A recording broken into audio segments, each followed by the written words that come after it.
CJP ഞാൻ personally കാണുന്നത് ഒരു ലോകാവസാനത്തിന്റെ അടയാളം ഇസ്ലാമിൽ 6-ാമത്തെയോ 7-ാമത്തെയോ ദാബത്തുൽ അർള് എന്ന് പറഞ്ഞിട്ടുള്ളൊരു.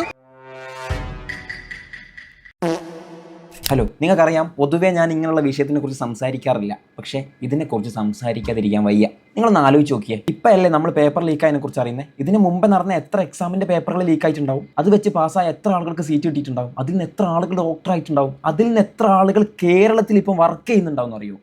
ഒരുപാടുണ്ടാവും. നമ്മൾ പലപ്പോഴും കേൾക്കാറില്ലേ വ്യാജ ഡോക്ടർമാരെ പിടിച്ചു എന്ന്. അതായത് ഡോക്ടറല്ല, MBBS അല്ല, ഒന്നും അല്ലാത്ത വ്യാജന്മാരെ പിടിക്കുക. പക്ഷെ ഇവിടെ ഒഫീഷ്യലി എക്സാം എഴുതി ഇതുപോലെ ലീക്ക് ചെയ്ത പേപ്പറുമായിട്ട് ജയിച്ച് വന്ന ഡോക്ടറാണെങ്കിൽ എങ്ങനെ കണ്ടുപിടിക്കും? ഒരിക്കലും കണ്ടുപിടിക്കാൻ പറ്റില്ല. ഇങ്ങനെ ഉടായ്പ് കാണിച്ച് ഡോക്ടർമാരായിട്ടുള്ള എത്ര ആളുകൾ ഇവിടെ കേരളത്തിൽ വിലസുന്നുണ്ടാവൂടാ.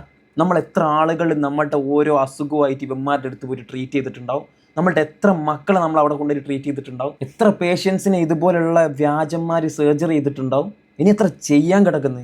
ഇപ്രാവശ്യം ലീക്കായിട്ടുള്ള പേപ്പർ വരെ കേരളത്തിൽ എത്തിയിട്ടുണ്ട്. ലക്ഷങ്ങൾക്ക് വിറ്റ് പോയിട്ടുണ്ട്. അതിലേക്കൊക്കെ നമുക്ക് പോകാം. എന്തായാലും നമുക്ക് പ്രൊട്ടസ്റ്റുമായിട്ട് ബന്ധപ്പെട്ട് കുറച്ച് വീഡിയോസുകൾ കാണാം. ഈ മനോഹരമായ കാഴ്ചകളൊക്കെ ഡൽഹി ജന്തർ മന്ദറിൽ നിന്നാണ്. ഇന്ന് ജന്തർ മന്ദറിലായിരുന്നു ഡ്യൂട്ടി. ആരെന്നറിയാത്ത, നാടും വീടും അറിയാത്ത ആളുകൾക്ക് വിശറി കൊണ്ട് വീശി കൊടുക്കുന്ന ചെറുപ്പക്കാർ. ഈ കാണുന്നതാണ് ഫുഡ് കൗണ്ടർ. ഓരോ മിനിറ്റിലും ആയിരക്കണക്കിന് രൂപയുടെ ഭക്ഷണമാണ് സ്വിഗ്ഗി, സൊമാറ്റോ വഴി ജന്തർ മന്ദറിൽ എത്തുന്നത്. ജന്തർ മന്ദർ എന്ന അഡ്രസ് വെച്ച് പണം നൽകി ഓർഡർ ചെയ്ത് വിടുന്നതാണ്. ലോകത്തിന്റെ പല ഭാഗങ്ങളിൽ നിന്നാണ് ഈ ഭക്ഷണ പൊതികൾ ഓർഡർ ചെയ്യുന്നത്. ഇതിനിടെയാണ് പേസ്റ്റും ബ്രഷും കൊണ്ട് നടക്കുന്ന ഒരു ചേട്ടനെ കണ്ടത്. രാവിലെ പല്ലു തേക്കാൻ ബ്രഷും പേസ്റ്റും സൗജന്യമായി കൊടുക്കുകയാണ്. രാവിലെ തന്നെ സമരക്കാർ റോഡ് ആകെ വൃത്തിയാക്കും. ചപ്പുചവറുകൾ സ്വയം എടുത്തു മാറ്റും. ശരിക്കു പറഞ്ഞാൽ ഏതോ സ്വപ്നം പോലെയാണ് ജന്തർ മന്ദറിലെ അനുഭവം. ഇവരെയാണ് കേന്ദ്ര വിദ്യാഭ്യാസ മന്ത്രി ഭീകരവാദികളുടെ B ടീം എന്ന് വിളിച്ചത്. എത്ര ആളുകളാണെന്നറിയോ സൊമാറ്റോ, സ്വിഗ്ഗി വഴി ഭക്ഷണം ഓർഡർ ചെയ്ത് അങ്ങോട്ട് എത്തിക്കുന്നത്? കേരളത്തിൽ നിന്ന് പലരും ചെയ്യുന്നുണ്ട്. 60,000 രൂപ 40,000 രൂപക്കൊക്കെയുള്ള ഓർഡർ ചെയ്തിട്ടുള്ള ഓരോ റീൽസിന്റെ കട്ടിങ്സുകളും കണ്ടു. ഞാൻ എന്തായാലും എൻ്റെ ലൈഫിൽ ആദ്യമായിട്ട് ഇതുപോലെ ഒരു പ്രൊട്ടസ്റ്റ് കാണുന്നത്.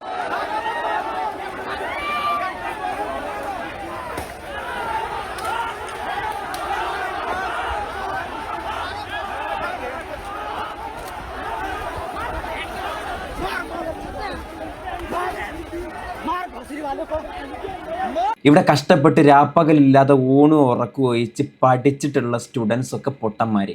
പൈസ ഉള്ളവർ സൈഡിലൂടെ റാങ്കും ആയിട്ട് അങ്ങോട്ട് പോവാ. വിദ്യാർത്ഥികളുടെ സമരമാണ്.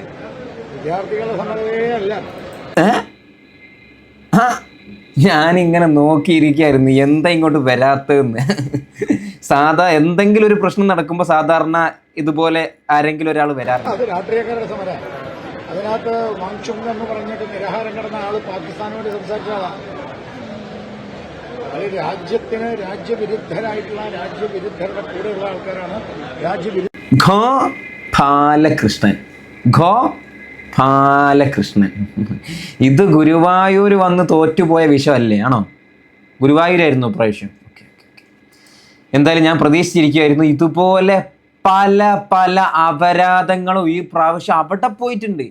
അവിടെ പോയിട്ട് പല ആളുകളും ന്യൂസ് വഴി അപരാധം വിളിച്ചു പറഞ്ഞിട്ടുണ്ട്. നമുക്ക് നോക്കാം.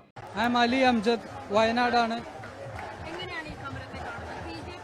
CJP പേപ്പർ ലീക്കിനല്ല, CJP ഞാൻ പേഴ്സണലി കാണുന്നത് ഒരു ലോകാവസാനത്തിന്റെ അടയാളം ഇസ്ലാമിൽ 6-ാമത്തെയോ 7-ാമത്തെയോ ദാബത്തുൽ അർള് എന്ന് പറഞ്ഞിട്ടുള്ള ഒരു കോൺസെപ്റ്റിനെ പറ്റി ഡിസ്കസ് ചെയ്യുന്നത്. Bees from earth, like cockroaches, like insects, and that's. ഇവൻ ഏത് വയനാട്ടുകാരനാടാ? എടാ നീ വയനാട്ടിൽ എവിടെയാ? പറയിപ്പിച്ചല്ലോടാ. ഇതാരാ? Deeply connected to Islam, even Solomon Sulaiman, and as far as I'm concerned, as a deep religious Muslim, I see it as a sign of end times. That's what I feel like. മോനെ നീ എന്തിനാണ് അങ്ങോട്ട് പോയതിപ്പോ? ലോകാവസാനത്തിന്റെ അടയാളം. ചിരിയും വരുന്നുണ്ട്, ഒന്നും പറയാനും പറ്റൂല. ഇതൊക്കെ എവിടെ നിന്നുണ്ടായി വരുന്നതാടാ? ഞാൻ വിചാരിച്ചു പണ്ടത്തെ പോലെ ഒന്നും ഇപ്പൊ അത്ര വലിയ വിവരമൊന്നും ഇല്ലാത്ത കുട്ടികൾ ഇവിടെ ഇല്ലാന്നിട്ടാ. ഇതൊരുമാതിരി ഇതെന്തായത്? എന്തായാലും ഇവന്റെ ലോകം പെട്ടെന്ന് അവസാനിക്കട്ടെ, അല്ലാതെ ഒന്നും പറയാനില്ല.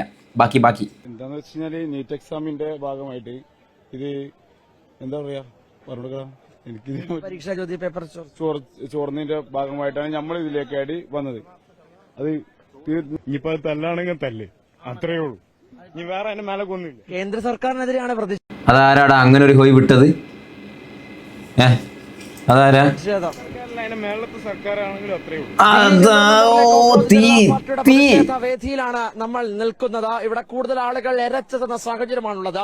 16 മെട്രോ സ്റ്റേഷനുകൾ അടച്ചിട്ടും വലിയ രീതിയിൽ മല ഗതാഗതങ്ങളൊക്കെ പിടിച്ച് ഇങ്ങോട്ടേക്ക് എത്തുന്ന സാഹചര്യമാണ് നിലവിലുള്ളത്. നമ്മളിപ്പോൾ ഒരു മലയാളികൾ സംഘത്തെ തന്നെ കണ്ടെത്തിയിട്ടുണ്ട്. നമ്മുടെ കേരളത്തിൽ നിന്ന് കോക്രോച്ച് ജനതാ പാർട്ടിയുടെ പ്രതിഷേധത്തിന് പിന്തുണയുമായി എത്തിയ മലപ്പുറത്ത് നിന്നെത്തിയ കുറച്ച് യുവാക്കളെയാണ് നമുക്കിവിടെ കാണാൻ സാധിക്കുന്നത്. നിങ്ങൾ മലപ്പുറത്ത് എവിടെയാ?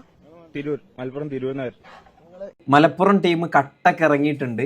ബാക്കിയുള്ള വിശേഷങ്ങൾ നമുക്ക് ഇവർ മുഖാന്തരം അറിയാം. ഇങ്ങോട്ടേക്ക് ഇത് അറിഞ്ഞുകൊണ്ടെത്തിയാണ്. അത് ഞങ്ങള് കസോള് യാത്രക്കായിട്ട് വന്നതാണ്. അപ്പോ ഇങ്ങനെ ഒരു പ്രശ്നം നടന്നുകൊണ്ട് ഞങ്ങൾ ഡയറക്റ്റ് ഇങ്ങോട്ടേക്ക് വന്നേ. കസോളിന്ന് നേരെ തിരിച്ച് വണ്ടി തിരിച്ച് ഞങ്ങൾ കസോളിലേക്ക് പോകാൻ വേണ്ടി നിൽക്കായിരുന്നു. അപ്പോ ആ ഒരു ട്രിപ്പ് നമ്മൾ അവിടെ ഡ്രോപ്പ് ചെയ്തുകൊണ്ട് നമ്മൾ ഡയറക്റ്റ് ഇങ്ങോട്ടേക്കായിട്ട് വന്നത്. എങ്ങനെയാണ് നിങ്ങൾ സോഷ്യൽ മീഡിയയിലൂടെ കണ്ടോ? നമ്മളിങ്ങനെ ഒരു സംഭവം നടക്കണമെന്ന് പറഞ്ഞു കഴിഞ്ഞാൽ നമ്മളെ ആൾക്കാർക്ക് വേണ്ടിയിട്ടെന്ന് പറയുമ്പോൾ നമ്മൾ പങ്കെടുക്കണ്ടേ. ഇതിലും വലിയ വേറെ എന്താണ് നമുക്ക് നമ്മൾ ട്രിപ്പിനെക്കാട്ടി വലിയ കാര്യമില്ല ഇവിടെ നടക്കുന്നത്. ട്രിപ്പ് നിങ്ങൾ കുറെ നാളെ കൊണ്ട് പ്ലാൻ ചെയ്തായിരുന്നു? വെയിറ്റ് ആക്കി വെച്ചിട്ട് നമ്മൾ ജസ്റ്റ് ഇങ്ങോട്ട് വന്നാണ്. ട്രിപ്പ് നിങ്ങൾ നേരത്തെ പ്ലാൻ ചെയ്തായിരുന്നു? നേരത്തെ പ്ലാൻ ചെയ്തായിരുന്നു. എന്താണ് ഈ പ്രതിഷേധം എന്താണെന്ന് നിങ്ങൾക്ക് കൃത്യമായിട്ട് അതും കൂടെ ഒന്ന് പറഞ്ഞു കൊടുക്കാം. നീറ്റ് എക്സാമിന്റെ ഭാഗമായിട്ടുള്ളതാണെന്നുള്ള അറിയാം. അല്ല, ഇവിടെ നിങ്ങൾ ജന്തർമന്ദറിന്റെ പ്രതിഷേധ വേദി എത്ര നേരമായി സന്ദർശിക്കാൻ തുടങ്ങിയിട്ട് ഇപ്പോ? ഞങ്ങളിപ്പോ ഏകദേശം ഒരു ഉച്ച ടൈമിൽ വന്നതാ. എന്താ നിങ്ങൾക്ക് തോന്നിയത്? നമ്മുടെ മലയാളി പ്രേക്ഷകർ കൂടി ഒന്ന് പറഞ്ഞു കൊടുക്കോ. എങ്ങനെ തോന്നിച്ചാൽ നമുക്ക് വലിയൊരു പറയാൻ പറ്റായിട്ടുള്ള ഒരൊന്നും കിട്ടിയിട്ടില്ല. എന്താ തോന്നിയേ? എന്താന്ന് വെച്ച് കഴിഞ്ഞാല് നീറ്റ് എക്സാമിന്റെ ഭാഗമായിട്ട് ഇത് എന്താ പറയാ എനിക്ക് പരീക്ഷാ ചോദ്യ പേപ്പർ ചോർന്നതിന്റെ ഭാഗമായിട്ടാണ് നമ്മൾ ഇതിലേക്കായിട്ട് വന്നത്. അത് മിക്കവാറും നമ്മളെ ചോദ്യം ചോദിക്കുക തന്നെ വേണം. അത്രേ ഉള്ളൂ. അതിന്റെ മേലേക്ക് വേറെ വർത്താനൊന്നുമില്ല. ഇനിയിപ്പോ അത് തല്ലാണെങ്കിൽ തല്ല്, അത്രേ ഉള്ളൂ. ഇനി വേറെ അതിന്റെ മേലേക്ക് ഒന്നുമില്ല. കേന്ദ്ര സർക്കാർ തല്ലാണെങ്കിൽ തല്ല്, ഞങ്ങൾ ഇന്ന് തല്ലി തീർത്തിട്ടേ വരുള്ളൂ. സർക്കാരിനെതിരെയാണ് പ്രതിഷേധം. സർക്കാരല്ല, അതിന്റെ മേളത്തെ സർക്കാരാണെങ്കിലും അത്രേ ഉള്ളൂ. എന്തായാലും നല്ല പിന്തുണയാണ്. ഇവരവിടെ വരെ പോയല്ലോ, വലിയ കാര്യം. എന്തായാലും റീച്ചിന് വേണ്ടി പോയതല്ല. ഇവിടെ പല ക്രിയേറ്റേഴ്സും അവിടെ പോയപ്പോൾ റീച്ചിന് വേണ്ടിയിട്ട് പോയതാണ് എന്നുള്ള രീതിയിലുള്ള പല ടോക്കുകളും കേട്ടു. എടാ, ഞാൻ ഒരു കാര്യം ചോദിക്കട്ടെ. ഈ ഒരു ഡൽഹിയിൽ നടക്കുന്ന ഈ ഒരു ഇഷ്യൂ കേരളത്തിലുള്ള നമ്മൾ അറിഞ്ഞത് ഈ റീച്ച് ആയതുകൊണ്ടല്ലേ? അല്ലേ? ആണ്. റീച്ച് ആയി കഴിഞ്ഞാലേ പല ആളുകളും അറിയുള്ളൂ. ഈ ഒരു പ്രൊട്ടസ്റ്റ് ഇത്രയും വലുതായിട്ട് വ്യാപിക്കാനുള്ള ഏറ്റവും വലിയ റീസൺ എന്താണെന്ന് അറിയാം, സോഷ്യൽ മീഡിയ ആണ്. അപ്പൊ ഇവിടുന്ന് കുറച്ച് ആളുകൾ അങ്ങോട്ട് പോകുമ്പോഴേക്ക് അവർ റീച്ചിന് വേണ്ടി പോയതാണ്, അവർക്ക് വേറെ കണ്ടന്റ് ഇല്ല, ഈ വേൾഡ് കപ്പ് കഴിഞ്ഞതിന് ശേഷം അടുത്തതായിട്ട് അവതരിപ്പിക്കുന്ന പുതിയ നാടകം എന്നൊക്കെ പറഞ്ഞിട്ട് ഇങ്ങനെ വരുമ്പോൾ അവരെ വളരെ തളർത്തിക്കളഞ്ഞാൽ അവർ പിന്നെ ഇതുപോലുള്ള കാര്യങ്ങളിലൊന്നും ഇടപെടില്ല. പക്ഷെ ഈ ഗെറ്റ് റെഡി വിത്ത് മീ എന്നൊക്കെ പറയുമ്പോൾ അതൊരു അപരാധം പിടിച്ച പരിപാടിയാണ്. അതാണ് ഈ ആളുകൾ ഇതിൽ നെഗറ്റീവ് അടിക്കാനുള്ള ഏറ്റവും വലിയ റീസൺ. സാഹചര്യങ്ങൾ നോക്കിയിട്ട് വേണം പല കാര്യങ്ങളും സംസാരിക്കാനും പല സാധനങ്ങളും ക്രിയേറ്റ് ചെയ്യാനും. 10-20 പേര് സൂയിസൈഡ് ചെയ്തു, ഒരുപാട് ആളുകൾ ഹോസ്പിറ്റലിലാണ്, ആയിരക്കണക്കിന് ആളുകൾ പട്ടിണി കിടക്കുകയാണ്. അപ്പൊ ഗെറ്റ് റെഡി വിത്ത് മീ എന്ന് പറഞ്ഞിട്ട് റീലും എടുത്ത് ഇവിടുന്ന് അങ്ങോട്ട് പായുമ്പോൾ ഇത് കാണുന്ന മലയാളികളല്ലേ? അപ്പൊ സ്വാഭാവികമായിട്ട് തെറി കേൾക്കും, കേൾക്കേണ്ടി വരും, അനുഭവിക്കേണ്ടി വരും. ഇടം വലം നോക്കാതെ ചെയ്താൽ 100% അനുഭവിക്കേണ്ടി वരും. ये केरला से एक मैम ने केरला से किसी ने भिजवाया है प्रोटेस्टर के लिए और आप ये डिलीवर करने के लिए। यस यस, तो मुझे कहा कि उनको आप हैंड ओवर कीजिए जो वहाँ पर जरूरतमंद है। कौन है ये मैम जिन्होंने केरला से भिजवाया है? इनका नाम मैं आपको बताता हूँ।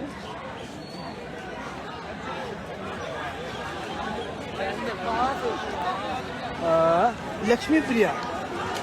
ലക്ഷ്മി പ്രിയ. ഇതുപോലെ ഒരുപാട് ആയിരക്കണക്കിന് ആളുകൾ ഇവിടെ കേരളത്തിലുള്ള ആളുകൾ ഫുഡ് ഓർഡർ ചെയ്ത് കൊടുത്തിട്ടുണ്ടെന്ന് അറിയാൻ കഴിഞ്ഞു. വളരെ സന്തോഷം. അങ്ങനെയെങ്കിലും സപ്പോർട്ട് ചെയ്യുന്നുണ്ടല്ലോ. വളരെ ഞെട്ടിക്കുന്ന ദൃശ്യങ്ങളാണ് ഇപ്പോൾ മുംബൈയിൽ നിന്നും പുറത്തു വരുന്നത്. CJP സമരവുമായി ബന്ധപ്പെട്ട് പ്രവർത്തിക്കുന്നതിൽ, ചോദ്യങ്ങൾ ചോദിക്കുന്നതിൽ, വിമർശനങ്ങൾ ഉന്നയിക്കുന്നതിൽ, പ്രതിഷേധമുയർത്തുന്നതിൽ വിദ്യാർത്ഥികളെ കണ്ണുരുട്ടി പേടിപ്പിക്കുന്ന ദേവേന്ദ്ര ഫഡ്നവിസ് ഭരിക്കുന്ന BJP സർക്കാർ ഭരിക്കുന്ന മഹാരാഷ്ട്രയിലെ പോലീസിന്റെ ചെറിയ നമ്പറാണ് നമ്മളിപ്പോൾ കണ്ടത്. 50 ഗ്രാം മയക്കുമരുന്ന് പോക്കറ്റിൽ വെച്ച് ഈ ഡ്രഗ് കേസിൽ പ്രതിയാക്കും എന്നാണ് ഇപ്പോൾ ഈ കുട്ടികളെ ഈ പോലീസ് ഉദ്യോഗസ്ഥൻ പറഞ്ഞ് ഭീഷണിപ്പെടുത്തുന്നത്. 10, 40, 50 കൊല്ലം മുമ്പേ പോലീസ് ഇറക്കുന്ന നമ്പറാണ്. അതാണ് ഈ പുതിയ ജെൻസി പിള്ളേരുടെ മുൻപേയും പ്രയോഗിക്കാൻ ശ്രമിച്ചത്. പക്ഷേ പിള്ളേര് തൂക്കി എന്ന് വേണം പറയാൻ, കയ്യോടെ പൊക്കിയിരിക്കുകയാണ്. ഇതുപോലെ ഒരുപാട് ആളുകൾ മയക്കുമരുന്ന് കേസിൽ പ്രതിയായിട്ടുണ്ടാവില്ലേ? ഉണ്ട്. ഇതൊക്കെ ഒരുപാട് കാലം മുമ്പ് പോലീസുകാർ ഇറക്കുന്ന നമ്പർ. അവരുടെ അടുത്ത് കളിച്ചു കഴിഞ്ഞാൽ അവരെന്തെങ്കിലും പാക്കറ്റ് കൊണ്ടോ ഇട്ടിട്ട് ലോക്കാക്കും. ഇപ്പം നടക്കുന്നുണ്ട് അല്ലേ?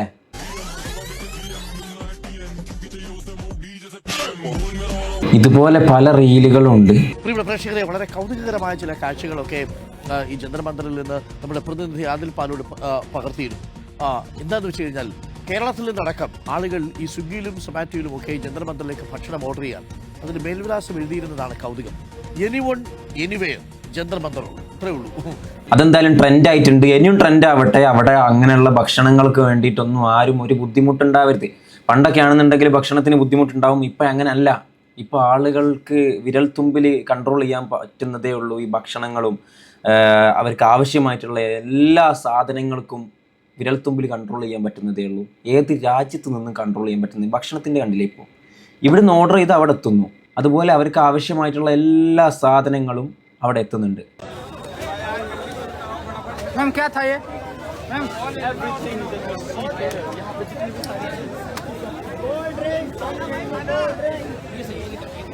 ഫുഡുകൾ ഇങ്ങനെ കുന്നുകൂടി കിടക്കുന്നതാ. ഇത്രയും ആളുകൾ ലോകത്തിന്റെ പല ഭാഗത്തു നിന്നും സപ്പോർട്ട് ചെയ്യുമ്പോൾ ഇവിടെ കുറെ എണ്ണം ഇപ്പോഴും വർഗീയത പറഞ്ഞ് അടി ഉണ്ടാക്കുക. ഇന്റർനെറ്റില്ലെങ്കിലും മെസ്സേജ് എത്തും. CJP പ്രക്ഷോഭത്തിൽ ഓഫ്ലൈൻ സാങ്കേതിക വിദ്യയുമായി ജൻസി കൂട്ടം. പ്രക്ഷോഭങ്ങൾ നടക്കുമ്പോൾ ക്രമസമാധാന പാലനത്തിനായി സർക്കാരുകൾ ഇന്റർനെറ്റ് വിച്ഛേദിക്കുന്നത് പതിവാണ്. എന്നാൽ ഡൽഹിയിൽ നടന്ന കോക്രോച്ച് ജനതാ പാർട്ടിയുടെ സൻസദ് ചലോ മാർച്ചിനിടെ പോലീസ് ഇന്റർനെറ്റ് സേവനങ്ങൾ നിരോധിച്ചപ്പോഴും പ്രക്ഷോഭകർ ആശയവിനിമയം നടത്താൻ പുതിയ വഴി കണ്ടെത്തി. അതാണ് ഓഫ്ലൈൻ ബ്ലൂടൂത്ത് മേഷ് മെസ്സേജിംഗ് ആപ്പുകൾ. അത് സ്ഥിരമായിട്ടുള്ള പരിപാടിയാണ്. എന്തെങ്കിലും വായ തുറക്കാൻ പറ്റാത്ത സിറ്റുവേഷൻ വരികയാണെന്നുണ്ടെങ്കിൽ നെറ്റ് അങ്ങോട്ട് കട്ട് ചെയ്യും, ഇലക്ട്രിസിറ്റി കട്ട് ചെയ്യും. 22 ലക്ഷം സ്റ്റുഡൻസ് അറ്റൻഡ് ചെയ്ത നീറ്റ് എക്സാമിന്റെ പേപ്പർ ലീക്ക് ആയത് ഇങ്ങനെയാണ്. ജയ്പൂരിലുള്ള 2 പേര് പേപ്പർ ലീക്ക് ചെയ്തിട്ട് മഹാരാഷ്ട്രയിലുള്ള ഒരു പ്രസ്സിലേക്ക് അയച്ചു കൊടുത്തു. ആ പ്രസ്സിൽ വർക്ക് ചെയ്തുകൊണ്ടിരുന്ന ഒരാൾ ആരും അറിയാണ്ട് സീക്രട്ടായിട്ട് ജയ്പൂരിലുള്ള വേറെ 2 പേർക്ക് ആ പേപ്പറിന്റെ കോപ്പി സെൻഡ് ചെയ്ത് കൊടുത്തു. ജയ്പൂരിൽ നിന്നും ആ പേപ്പർ പോകുന്നത് ഹരിയാനയിൽ വർക്ക് ചെയ്യുന്ന ഇതിന്റെ മിഡിൽ മാൻ ആയിട്ടുള്ള ഡോക്ടറിന്റെ അടുത്തേക്കാണ്. ഡോക്ടർ അവിടെ നിന്ന് നേരെ രാജസ്ഥാനിലേക്കുള്ള ഒരു കൺസൾട്ടേഷൻ കമ്പനിക്ക് പൈസയ്ക്ക് വേണ്ടി ആ പേപ്പർ കൈമാറി. പിന്നെ ആ പേപ്പർ പോയത് വാട്സാപ്പ് ഗ്രൂപ്പുകളിലേക്കായിരുന്നു. 30,000 മുതൽ 5 ലക്ഷം രൂപ വരെ കൊടുത്ത് വാങ്ങാൻ വേണ്ടി സ്റ്റുഡൻസ് ഉണ്ടായിരുന്നു. ആൻഡ് നാഗപ്പൂരിലുള്ള ഒരു പയ്യൻ അത് വാങ്ങിയത് 28 ലക്ഷം രൂപ കൊടുത്തിട്ടാണ്. ഈ പേപ്പർ എങ്ങനെ കേരളത്തിൽ എത്തിയെന്ന് വെച്ചാൽ രാജസ്ഥാൻ കൺസൾട്ടൻസിയുള്ള ഒരാളുടെ ഫ്രണ്ടാണ് കേരളത്തിൽ MBBS പഠിക്കുന്ന സ്റ്റുഡൻറ്റ്. അയാൾക്ക് നേരെ 30,000 രൂപയ്ക്ക് പേപ്പർ വിറ്റപ്പം ആ സ്റ്റുഡൻറ്റ് ആ ക്വസ്റ്റ്യൻ പേപ്പർ നേരെ വാട്സാപ്പിൽ കൂടെ അച്ഛന് ഫോർവേഡ് കൊടുത്തു. അച്ഛനാണ് വർക്ക് ചെയ്തുകൊണ്ടിരുന്നത് ഒരു ഗേൾസ് PGയിലായിരുന്നു. അച്ഛനാണെങ്കിൽ ആ PGയിലുള്ള സ്റ്റുഡൻസിനെല്ലാം പേപ്പർ കൈമാറി. ഈ കാര്യങ്ങളെല്ലാം സംഭവിക്കുന്നത് എക്സാമിൻ്റെ തലേദിവസം, അതായത് മെയ് 2-ാം തീയതിയാണ്. എക്സാം കഴിഞ്ഞ് ഈ വൈറലായ പേപ്പറും ഒറിജിനൽ പേപ്പറും കൂടി കമ്പയർ ചെയ്ത കോച്ചിങ് ടീച്ചറാണ് ഈ കാര്യം ശ്രദ്ധിച്ചത്. ക്വസ്റ്റ്യൻ പേപ്പേഴ്സ് ഓൾമോസ്റ്റ് സെയിം ആയിരുന്നു എന്ന് മാത്രമല്ല 90ഓളം ബയോളജി ക്വസ്റ്റ്യൻസും 45ഓളം കെമിസ്ട്രി ക്വസ്റ്റ്യൻസും സെയിം തന്നെയായിരുന്നു. പിന്നീട് അവർ പോലീസ് സ്റ്റേഷനിൽ കംപ്ലൈൻറ്റ് കൊടുക്കാൻ ചെന്നെങ്കിലും റൂമേഴ്സ് സ്പ്രെഡ് ആക്കരുതെന്ന് പറഞ്ഞ് അവരെ പുറത്താക്കി. പിന്നെ അവർ NTAക്ക് മെയിൽ അയക്കുകയും പിന്നീടാണ് ഈ കാര്യങ്ങളെല്ലാം പുറത്തു വരുന്നത്. ചുരുക്കി പറഞ്ഞ രാവും പകലും ഇല്ലാണ്ട് പഠിച്ച 22 ലക്ഷത്തോളം പിള്ളേരുടെ കഠിനാധ്വാനം ഫുള്ള് വേസ്റ്റായി. ഈ കാര്യങ്ങൾ പോലും ഹാൻഡിൽ ചെയ്യാൻ പറ്റാത്ത നമ്മുടെ സിസ്റ്റം വളരെ ഫെയിലാണ്. കഷ്ടപ്പെട്ട് പഠിക്കുന്ന ആൾക്കാർ പുറത്തു നിൽക്കുന്നു, പൈസ കൊടുത്ത് പേപ്പർ വാങ്ങുന്ന ആൾക്കാർ ഡോക്ടറുമാകുന്നു. ഇതാണ് ഞാൻ നേരത്തെ പറഞ്ഞത്, കേരളത്തിൽ വരെ പേപ്പർ എത്തിയിട്ടുണ്ടെന്ന്.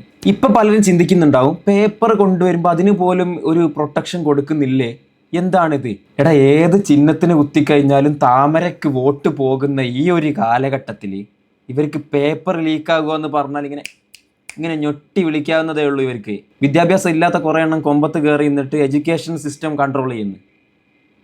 വിദ്യാഭ്യാസം ഉള്ളവർ പുറത്തിരുന്നിട്ട് കഷ്ടപ്പെട്ട് പഠിച്ചു നോക്കുന്ന എന്തെങ്കിലും ആവാൻ പറ്റുമെന്ന് ആവുന്നില്ല. ഹലോ ഗായ്സ്, ഡൽഹിത്തെ പ്രൊട്ടസ്റ്റ് കേട്ടങ്ങള് പോലീസുകാരെ ഓടിച്ചിട്ട് കുത്തി ഇതാക്കണങ്ങള്. കലാപാഹ്വാനമായി യുവാവ് പാർലമെന്റ് കത്തിക്കും, ഭരണഘടനാ ബുക്ക് കത്തിക്കും എന്ന് തീവ്രമായി ആഹ്വാനം ചെയ്തു. NIA കേരള പോലീസ് മുമ്പിൽ എത്തുന്നത് വരെ ഷെയർ ചെയ്യൂ. ഭയങ്കര ഹരാടാ, കയ്യിലോല് പോയി പങ്കെടുക്കേ. കാരണം കഴിഞ്ഞല്ലോ സെപ്റ്റംബറിൽ നേപ്പാളിൽ നിന്ന് എത്ര പോലീസുകാരെ തലറിഞ്ഞ് പൊട്ടിച്ച കയ്യാന്നറിയത്. എറിയന്നെ നിങ്ങൾ കണ്ടില്ലേ? ഓ എന്ത് ആരാന്നറിയാം. പക്ഷെ കുറച്ച് കഴിഞ്ഞാൽ വള്ളി വരുള്ളൂ. അന്ന് ഞാൻ മാത്രം ഉള്ളേ അവിടെ കേരളത്തിൽ നിന്ന്. അപ്പളാ വള്ളി വന്നേ. ഇതിപ്പോ നമ്മൾ ഇന്ത്യക്കാരെല്ലാരും ഇല്ലടാ, കുറെ ആൾക്കാരുണ്ടാവുമ്പോ എന്തിനാ പേടിക്കണേ? എനിക്ക് നല്ല പൂതി ഉണ്ടായിരുന്നു ഡൽഹിക്ക് പോകാൻ. പക്ഷെ ഞാൻ എന്താ പോകത്തെന്നറിയാം, ഒരു ആഴ്ച മുമ്പ് ഞാനേ നാട്ടില് കുറെ ടർഫ് കളിച്ചിട്ട് കുത്തി വീണ്, അവിടെ എല്ലാം കുത്തിന്ന്. അപ്പൊ ഡോക്ടർ പറഞ്ഞു 2 ആഴ്ചക്ക് മറ്റേന് മാത്രമല്ലാതെ ഇത് യൂസ് ചെയ്യരുത്. അതുകൊണ്ട് മാത്രം നിങ്ങളൊന്ന് ആലോചിക്കാൻ, ഞാനിനി അഥവാ പ്രൊട്ടസ്റ്റിനൊക്കെ പോയിട്ടുണ്ടെങ്കിലേ, അഥവാ ഞാൻ സേഫ് ആയിട്ടേ നിക്കലുള്ളൂ. ഞാൻ അഥവാ ആരെങ്കിലും എന്താണ് അവിടെ നോക്കിക്കണെന്ന് പറഞ്ഞാണ് കുണ്ടി കടിച്ചാലോ പിന്നെ നീച്ചെടുക്കാൻ കഴിയില്ല മച്ചു. അതുകൊണ്ടാണ് അല്ലെങ്കിലൊക്കെ നമ്മളെപ്പോഴും അവിടെ എത്തിന്. എടാ കൈകളൊക്കെ പോട്ടാ. എടാ ഇങ്ങനത്തെ പ്രൊട്ടസ്റ്റ് ഇതൊക്കെ ചിലപ്പല്ലേ ഹിസ്റ്റോറിക്കൽ ആവാൻ ചാൻസ് ഉണ്ട്. ഇപ്പൊ കഴിഞ്ഞ നേപ്പാൾ, അതിന്റെ മുമ്പത്തുള്ള ശ്രീലങ്ക, അതിന്റെ മുമ്പത്തുള്ള ബംഗ്ലാദേശ്, ഈ കൊല്ലം എന്തുകൊണ്ട് ഇന്ത്യ ആയിക്കൂടാ? അള്ള പഞ്ചാബികളൊക്കെ അത് ഇറങ്ങിന്. ഇനിയിപ്പോ ബീഹാരികളും കൂടി വന്നാൽ കണക്കായി. ബീഹാരികൾ വന്നാൽ പിന്നെ നിങ്ങൾക്ക് അറിയാലോ, മറ്റേ കൊല്ലക്കാരമാതിരി അടിച്ചിട്ട് ഓരോരുത്തർ പോലീസുകാരുണ്ടാവും ഇങ്ങനെ ജിമ്മിന്റെ വരെ ഇങ്ങനെയൊക്കെ വെക്കുണ്ടാവും പോലീസുകാരെ പിടിച്ചാണ്ട്. ഓ എന്തൊരു തല. ഫസ്റ്റ് ദിവസമൊക്കെ കുട്ടിയൊക്കെ കിട്ടുന്ന കണ്ടിട്ട് ആകെ ചോര കൊലിച്ചിട്ട് ഭയങ്കര സങ്കടം. പിന്നെ അങ്ങോട്ട് ആൾക്കാർ തിരിച്ചെല്ലാം തുടങ്ങിയില്ലേ. ആ പഞ്ചാബിയുടെ അടുത്തൊക്കെ നല്ല ഡബിൾ വയറിൽ സാധനം ഉണ്ടാവും, അതൊക്കെ എടുത്തിട്ട് ഇങ്ങനെ ടക്ക ടക്ക ടക്ക ടക്ക ടക്ക. എന്റെ അഭിപ്രായത്തില് ഞാൻ ഇന്നലെ ഈ കുറെ റീൽസ് കണ്ടിട്ട് ഞാൻ ഉറങ്ങി. എനിക്ക് എന്താ വെച്ചാല് നമ്മൾ ഈ സ്വപ്നം എങ്ങനെ കാണില്ല, ഉറക്കത്തിന്റെ മുമ്പ് നമ്മൾ എന്താണോ കുറെ ആലോചിച്ചത് അതാണ് നമ്മളെ സ്വപ്നത്തേക്ക് വരിക. ഇന്നലെ ഞാൻ എന്തൊക്കെയോ ഉറക്കത്ത് കാണണേ, ഞാനും പിന്നെ എന്റെ ചങ്ങായി ഡിച്ചൂസും അൽത്താഫും കൂടി ഞങ്ങള് മൂന്നാളും ഒരു PNG ഒക്കെ പോയിട്ട് മറ്റേ പാർലമെന്റ് ഒക്കെ പൊട്ടിക്കണത്. എടാ അതൊക്കെ ചാൻസ് ഉണ്ട് കേട്ടാ. ഇന്ത്യന്റെ മറ്റേ ഡെമോക്രസിന്റെ ആ ബുക്ക്, പാർലമെന്റ്, ഹൈക്കോർട്ട് ഒക്കെ കത്തിക്കാൻ ചാൻസ് ഉണ്ട്. കാരണം എന്താ, ഈ ജെൻസികള് പ്രൊട്ടസ്റ്റിന് ഇറങ്ങി അങ്ങനെ ഒരു പ്രശ്നം ഉണ്ടാ. മറ്റേ ബാക്കിയുള്ള വലിയ ആൾക്കാർ ഇറങ്ങിയിട്ടുണ്ടെങ്കിൽ ഒരു കുട്ടികളെ മക്കളൊക്കെ ആലോചിക്കും, ഇവർക്ക് എന്താ ആലോചിക്കാന്. അങ്ങോട്ട് അടിച്ചു കഴിഞ്ഞുള്ള നേപ്പാളിലെ മറ്റേ ഇവിടെ കണ്ടില്ലേ, പാർലമെന്റിന്റെ മുമ്പിൽ ആ മറ്റേ പ്രധാനമന്ത്രി ഇരിക്കണ അവിടെ കണ്ട് മൂത്രയിക്കണേ, ഓരോരുത്തർ കിസ് അടിക്കണേ, അങ്ങനത്തെ പല പല സീന് വരാണ്ടടാ. പോയി പങ്കെടുക്കടാ. ഞാൻ ഒരാഴ്ചയും കൂടി കേട്ടെ, ഇതൊന്നും മാറട്ടാ. അത് നല്ലപോലെ ഇരിക്കാൻ തന്നെ കഴിയില്ല, അടിയിൽ സ്പോഞ്ച് വെച്ചാണ്ട് ഇരിക്കണം, അറിയോ? എല്ലിന് പ്രശ്നമാടാ. കളിക്കാൻ പോലും ഒരു കളിച്ചിട്ട് എത്ര കാലായി അറിയോ? എന്തായാലും സാധനം തീരാഞ്ഞാ മതിയേന്. അങ്ങനല്ല, സംഭവം സക്സസ് ആവടാ. കണ്ടിട്ട് അതാട്ടാ തോന്നണേ. സ്പോഞ്ച് വെച്ച് തന്നെ കണ്ടിന്യൂ ആയിട്ട് ഇരിക്കാനുള്ള എല്ലാവിധ അടയാളങ്ങളും ഞാൻ നിന്നിലൂടെ കാണുന്നുണ്ട് സുഹൃത്തെ. ഓക്കെ ആ നാഷ്.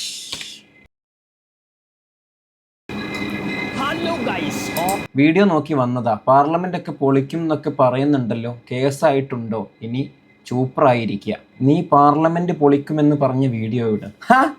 അപ്പൊ വീഡിയോ ഡിലീറ്റ് ആക്കിയോ? അപ്പൊ 2 തന്ത. അല്ലയോ സുഹൃത്തെ, താങ്കളല്ലായിരുന്നോ പറഞ്ഞത് പോസ്റ്റ് ഡിലീറ്റ് ആക്കുന്നവരൊക്കെ 2 തന്തക്ക് ഉണ്ടായതാണെന്ന്? താങ്കൾ അതുപോലെയാണല്ലേ? അല്ല, ഈ 2 തന്തക്ക് ഉണ്ടാകുന്ന പ്രൊസീജിയേഴ്സ് എങ്ങനെയാന്ന് പറയോ? ഇതിപ്പോ വലിയ പ്രശ്നങ്ങൾ നടക്കുന്നതുകൊണ്ട് നിന്റെ ഈ കേസൊന്നും വലുതായിട്ട് വരുമോന്ന് അറിയില്ല. നിന്നെ കാണുന്നതേ മിക്ക ആളുകൾക്കും വെറുപ്പാണെന്ന് നിന്റെ ട്രെയിനിലുള്ള വീഡിയോസുകൾ കണ്ടാൽ, അതിന്റെ കമന്റ് ബോക്സുകൾ കണ്ടാൽ മനസ്സിലാവും. എടാ, എത്ര പാവപ്പെട്ട ആളുകൾ ഇങ്ങനെ ഞെങ്ങി ഞെരുങ്ങി യാത്ര ചെയ്യുന്നുണ്ടെന്ന് അറിയോ ട്രെയിനിൽ? അതിനിടയിലൂടെ നീ പോയിട്ട് അവിടെ തൊട്ടിൽ കെട്ടിയിട്ട് കൊണച്ചോണ്ട് ഒരു വീഡിയോ ഉണ്ടാക്കിയിട്ട് അത് പോസ്റ്റ് ചെയ്യുക. പോരാത്തിന് അതിലുള്ള യാത്രക്കാരെ വളരെ മോശമായിട്ട് ചിത്രീകരിച്ചിട്ടാണ് പോസ്റ്റ് ചെയ്യുന്നത്. ആദ്യം നീ സ്വയം നന്നാവുക, എന്നിട്ട് മറ്റുള്ളവർക്ക് 2 തന്ത ഉണ്ടോന്ന് നോക്കിയാൽ മതി. ആദ്യം നീ നിനക്കുള്ള 2 തന്തേനെ റിവീൽ ചെയ്യുക. ബിക്കോസ് നീ തന്നെയാണ് പറഞ്ഞത് ഇങ്ങനെ പോസ്റ്റ് ഡിലീറ്റ് ചെയ്യുന്നവരൊക്കെ 2 തന്തയുള്ളവരാണെന്ന്. വാക്കുകളിൽ മാത്രമല്ലല്ലോ അനാശേ, പ്രവൃത്തിയിലും എന്തെങ്കിലും കാര്യം വേണ്ടേ? വേണം. എന്തായാലും ഇതുപോലുള്ള കീടങ്ങളൊക്കെ വളർന്നു വരുന്ന സമൂഹത്തിന് വളരെ ആപത്താണെന്ന് പറഞ്ഞുകൊണ്ട് ഈ ഒരു വീഡിയോ അവസാനിപ്പിക്കുകയാണ്. Thanks for watching. പുതിയ വീഡിയോ ആയിട്ട് കാണാം. ബൈ.